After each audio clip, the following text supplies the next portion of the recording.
네, 하나님 말씀은 시편 19편입니다. 시편 19편 12절 말씀을 더 보겠습니다. 자기의 잘못을 깨달을 자가 누구입니까? 숨겨진 잘못들에서 나를 깨끗하게 하소서. 또 주님의 종을 고의로 짓는 죄에서 지켜주시고 그것이 나를 지배하지 못하도록 하소서. 그러면 내가 온전하여 큰 죄악에서 깨끗해질 것입니다. 나의 반석이시요 나의 구속자이신 여호와시여, 내 입의 말과 내 마음의 묵상이 주님 앞에 기쁘게 받아들여지기를 원합니다. 그랬습니다. 거기 7절부터 좀 한번 다시 좀 보도록 하겠습니다. 그 율법에 하나님 말씀에 유익이 있는데요. 하나님 말씀은 7절에 여호와의 율법은 완전하여 영혼을 소생시키고, 하나님의 말씀은 우리의 영혼을 소생시키시는 말씀이세요. 다시 새롭게 만드는, 이것은 일종의 새 창조와 같습니다. 하나님 말씀으로 우리 깨끗해지잖아요. 에베소 5장 26절에 있는 것처럼 하나님의 말씀으로 깨끗해지는데, 마음도 깨끗해지고 우리 영도 깨끗해집니다. 여호와의 증거는 확실하여 어리석은 사람을 지혜롭게 한다. 하나님의 말씀은 확실한 말씀이세요. 이것은 확증적인, 아주 뚜렷한, 이렇게 애매모호하거나 이렇게 아리송하게 뿌옇게 그런 게 아니다. 하나님 말씀은 확실합니다. 그래서 어리석은 사람이 하나님 말씀을 통해서 지혜롭게 되는 것입니다. 지혜는 뭐냐? 지혜는 분별력입니다. 판단력이에요. 우리가 영적 통찰력이라고도 하죠. 지혜는 수학 문제 잘 풀고 외국어를 잘하고 그런 게 아니라 바른 분별력을 말합니다. 세상의 지혜도 마찬가지예요. 세상 사람들이 말하는 지혜도 근본적으로는 지혜를 철학이라 그러거든요. 철학을 지혜에 대한 사랑이라 그러잖아요. 철학이 뭐냐? 바른 분별력이에요.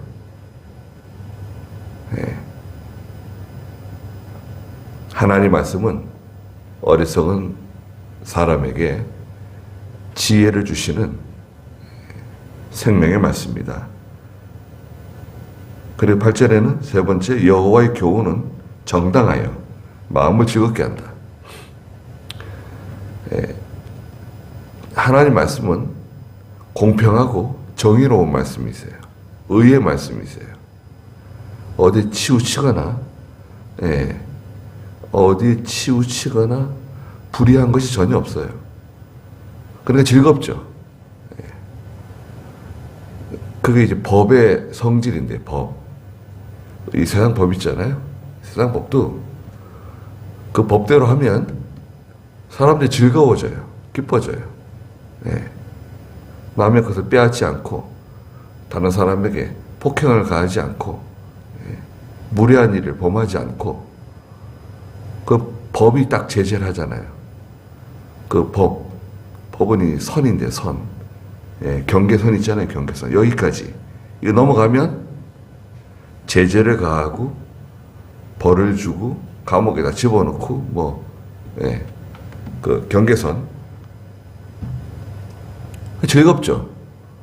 예, 편안하잖아요. 안전하고. 하나님 말씀대로 하게 되면 즐거워진다. 여호와의 명령은 순수하여 눈을 밝게 한다. 네 번째로는 하나님 말씀은 눈이 밝아집니다. 눈이 밝아져서 하나님을 발견해요. 하나님 말씀 따라가면 갈라디아 4장 26절에 있는 것처럼 하나님 말씀은 몽학 선생님과 같아가지고 우리를 예수님께로 인도합니다. 눈이 밝아져요. 하나님을 발견하게 돼요. 하나님 말씀 순종하면 눈이 밝아진다. 9절에 다섯 번째, 여호와를 경외하는 도는 정결하여 영원토록 지속된다. 하나님 말씀은 영원 불멸입니다. 또 변질되거나 훼손되지 않는 견고한 말씀이세요. 하나님 말씀은 영원 불멸이다. 이 말씀 따라가는 사람은 결국 이기는 겁니다. 그렇지 않아요? 그걸 믿습니다. 그렇지 않다. 그건 이단이고 또 이단이 아니더라도 그건 인본주의입니다. 하나님 인정하지 않아요. 여섯 번째는 여호와의 법도는 진실하여 한결같이 의로운 말씀이다. 한결같으세요. 하나님 말씀은 한결같이 의로운 말씀. 의는 하나님의 뜻이기도 하죠. 의는 하나님의 뜻이기도 합니다. 하나님 말씀 따라가면 하나님 뜻대로 사는 거예요. 하나님 뜻이 무엇입니까? 하나님 말씀대로 성경대로 해라. 신앙 양심을 써라. 궁금하잖아요. 하나님 뜻이 무엇일까요? 왜 그걸 모르냐? 하나님 뜻이 분명한데 그걸 어떻게 할 수 있습니까? 성경 말씀대로 하면 된다. 그게 하나님 뜻이다. 그런가요? 거기 뭐가 들어있는 것 같습니까? 그런가요? 거기에는 자기 욕심이 있어. 자기가 있어서 그래요. 자기가 있으면 자기 욕심인데 자기 주장, 자기 뜻, 자기 생각, 자기 경험, 자기 지식 이런 게 있잖아요. 결국 욕심이에요. 욕심이 딱 앞에 있으면 하나님의 말씀 따라가지 못합니다. 한결같은 말씀 못 따라가요.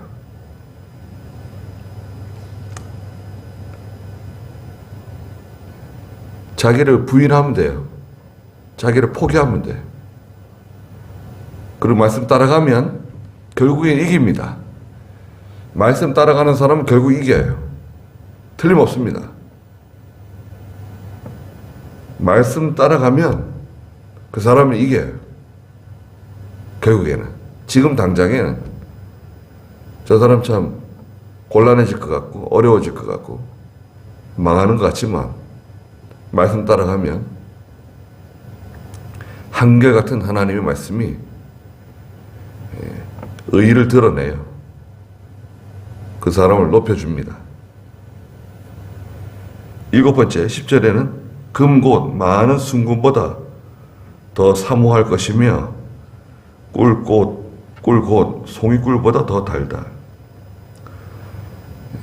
금보다 귀한 말씀, 다이아몬드보다 귀한 말씀, 또 꿀이나 송이꿀보다 더 달고 아름다운 말씀. 하나님 말씀은 사람을 통해서 기록하게 만드셨지만 처음에도 말한 것처럼 우리를 소생시키는, 우리의 영혼을 소생시키는 생명을 우리에게 생명을 넣어주는 그런 말씀입니다. 예. 좋은 약이 있어요. 좋은 약. 제가 어린 시절에 급체해가지고 급체해가지고 저희 아버지가 저를 업고 그냥 병원에 쫓아간 적이 있어요. 시골 살 때인데 당장 뭐 애가 죽을 것 같으니까요. 완전 축 늘어져가지고 예, 정신이 없고 예, 뭐가 잘못된 건가? 병원에 갔더니 급체라고. 예. 근데 그 당시에 주사기가요 굵은 거 있잖아요. 와, 아니 저런 큰 주사기를 그래서 이제 정맥주사 같은 거 놨는데요. 야, 근데 저 참 약이 얼마나 참 그렇게 바늘이 딱 들어가는 순간 벌써 시원하더라고요. 몸이 그냥 개운하더라고요.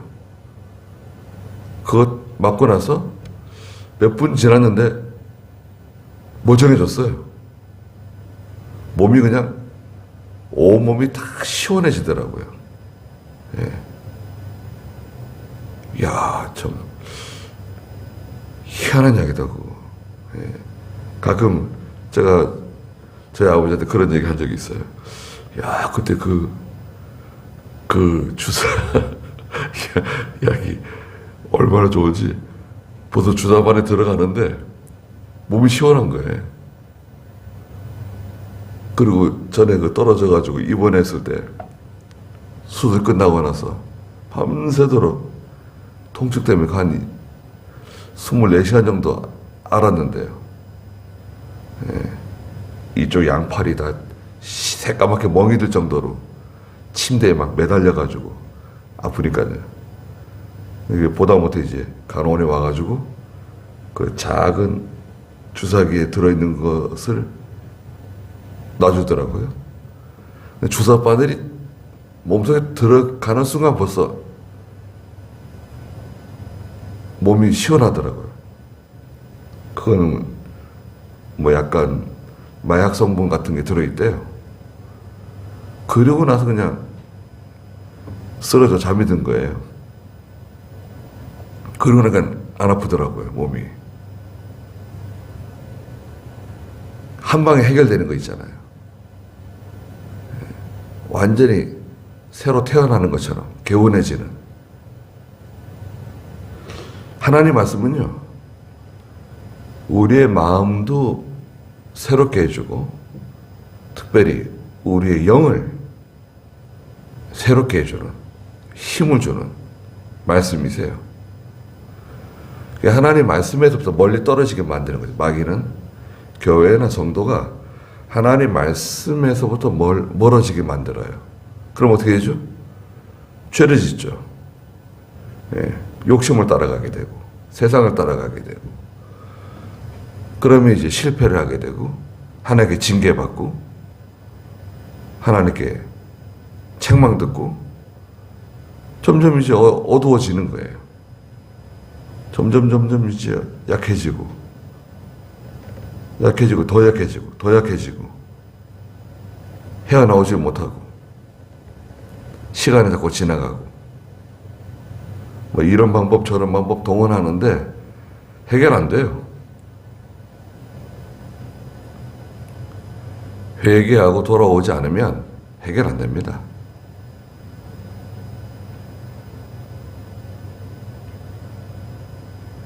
금곧 많은 순금보다 하나님 말씀이 더 가치가 있고 꿀이나 소이꿀보다 더 단 하나님 말씀이다. 8번째 11절에 또 주님의 종이 이로 인하여 경계를 받고 이를 지킴으로 상이 크다. 하나님 말씀이 딱 경계를 지어주는 거예요. 여기까지. 이거 넘어가면 안 된다. 넘어가면 어떻게 되는 거죠? 그건 화살이 관역을 비껴나가는 거예요. 그건 죄예요.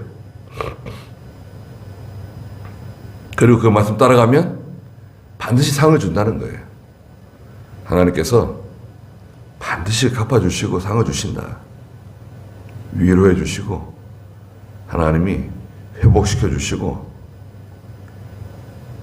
하나님이 다 갚아주신다. 그리고 나서 12절 말씀이 시작되는데요. 자기의 잘못을 깨달을 자가 누구입니까? 예. 자기의 잘못을 깨닫는 게 정말 힘든 겁니다. 예. 내가 뭘 잘못하고 있지?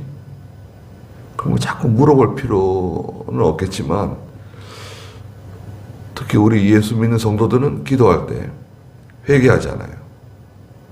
기도할 때 회개합니다. 기도할 때마다 회개하게 돼요. 우리는 기도하게 되면 우리가 이렇게 꼭 내가 회개를 하지 않아도 회개하는 마음이 생기게끔 돼 있어요. 기도를 하게 되면 회개가 없는 기도는, 어떤 분들은 회개가 없는 기도는 그거는 정당한 기도가 아니다라고 말씀하시는 분도 계세요. 자기를 돌아보는 거죠. 자기의 약한 점, 부족한 점, 또 과거에 지은 죄, 과거에 내가 잘못한 부끄러운 그런 허물들, 죄들, 믿음이 없을 때, 예수 믿기 전에 잘못을 깨달을 자 누구입니까? 없다는 거예요. 사람은 자기 잘못을 잘 깨닫기 힘듭니다.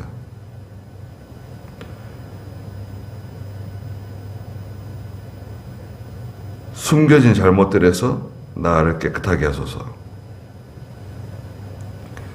예, 숨겨져 있습니다, 죄들이.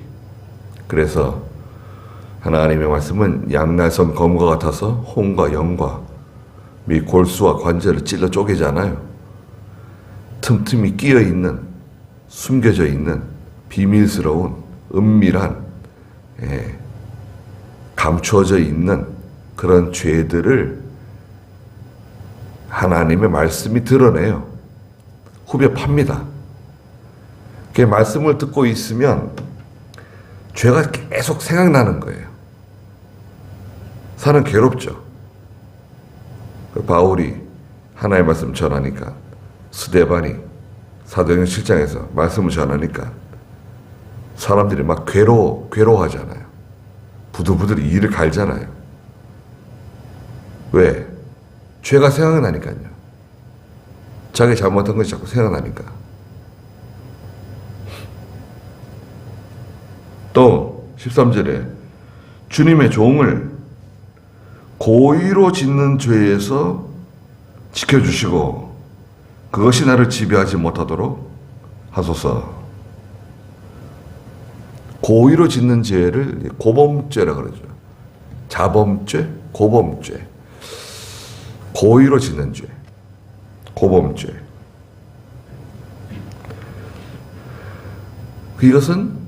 그것이 죄인 줄 알면서 짓는 죄죠. 양심에 엄청난 가책을 받으면서 그 죄를 짓는 거예요. 그것이 물질 때문에 짓는 죄든지, 정력으로 기울어져서 짓는 죄든지, 고의적으로 짓는 죄예요. 알면서 짓는 죄. 히브리 10장에서는 이런 죄를 짓는 사람은 뭐라 그랬나요? 히브리 10장 26절 한번 읽어주시겠어요? 우리가 진리의 지식을 받은 후에 고의로 죄를 지으면 다시는 속지 않는 죄사가 없고 다만 두려운 마음으로 심판을 기다리는 것과 대적하는 자들을 삼켜버릴 맹렬한 불만 남아있을 뿐이다. 네. 우리가 진리의 지식을 받은 후에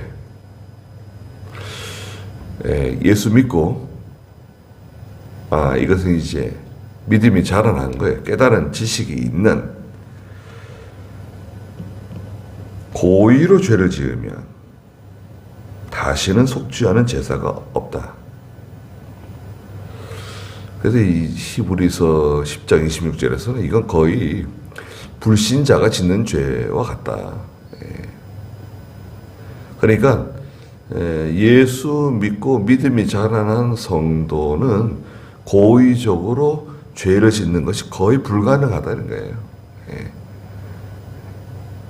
이런 소소한 죄를 말하는 게 아니에요. 이 죄는 이제 이단이나 우상숭배나 어떤 그런 심각한 죄들을 말합니다. 다만 두려운 마음으로 심판을 기다리는 것, 대적하는 자들을 삼켜버릴 맹렬한 불만 하나님의 징계가 따라온다는 거죠. 맹렬한 불이면 그거는 성도가 받는 징계는 아니죠. 성도는 하나님께서 매를 떼세요. 매. 불이 아니라 매. 불? 뭐 연단하시는 건 있죠. 매를 때려서 회개시키시는 거죠. 히브리 12장에 있는 것처럼 징계받는 아들이 징계받지 않는 아들은 없다. 사랑하기 때문에 징계하는 거다. 징계는 다 받는 거다. 매가 와요. 순종하지 않으면 또 얼추 알면서 짓는 죄 있잖아요. 그것이 나를 지배하지 못하도록 죄의 지배를 받는 사람은 고생이 많습니다.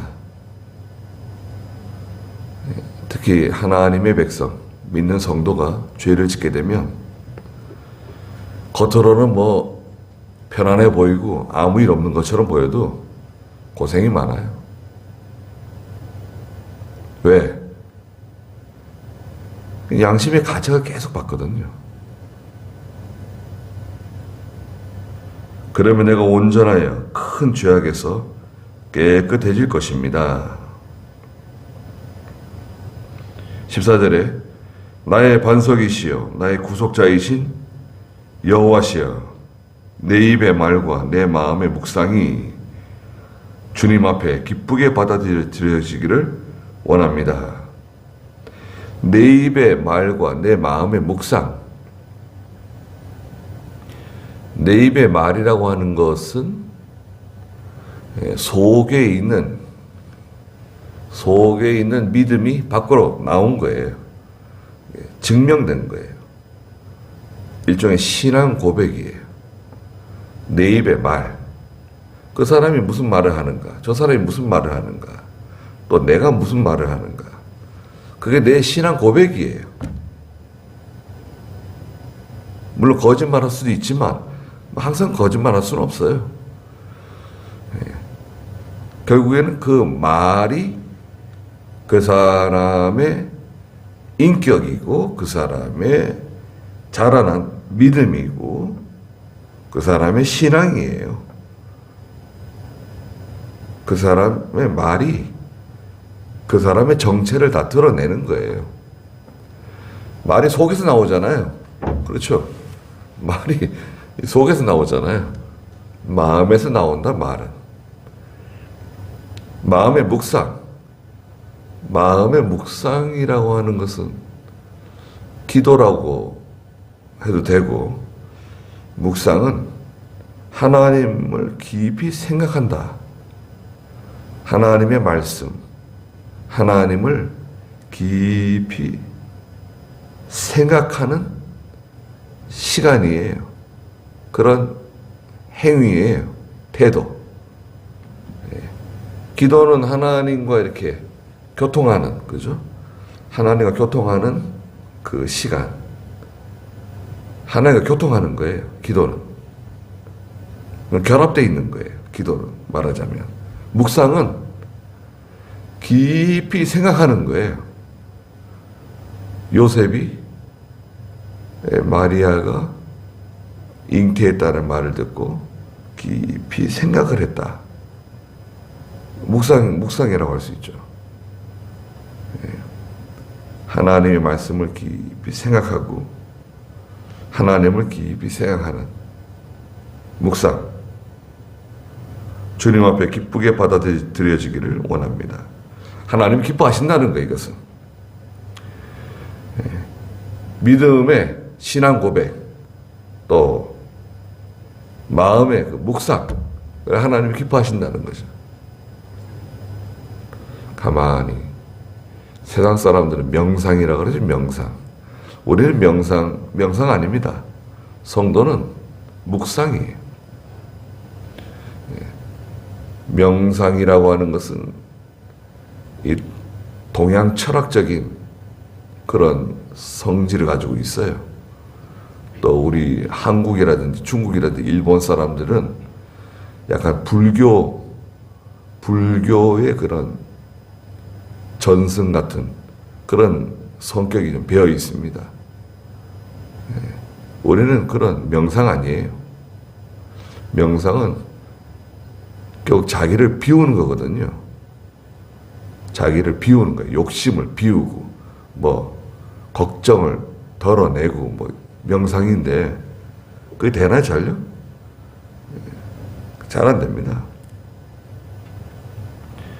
우리는 묵상, 하나님과 하나님의 말씀을 깊이 생각하는 거예요. 그러면 거기에서부터 하나님이 큰 그 기쁨을 주시고, 기쁨 주신다 그랬잖아요. 8절에 자유를 얻게 돼요. 자유. 큰 자유를 주십니다. 그래서 이제 하나님 말씀 따라가는, 이게 쭉 연장되어 있는 건데요.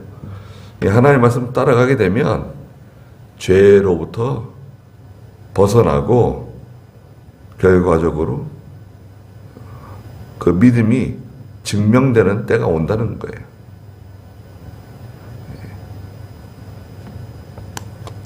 거기까지 하고 기도하겠습니다.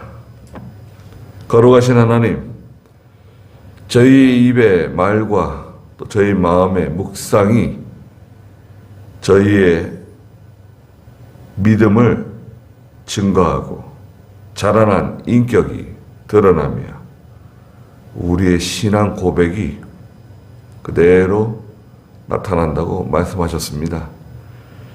거룩하신 하나님, 하나님의 말씀으로 기뻐하며 즐거워하고 그 말씀을 온전히 잘 순종하며 따라가는 가운데 하나님께서 주시는 큰 은혜와 복을 다 받아 누리는 저희가 다 되게 해주시옵소서.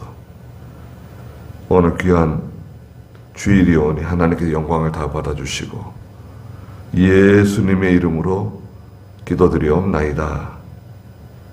아멘.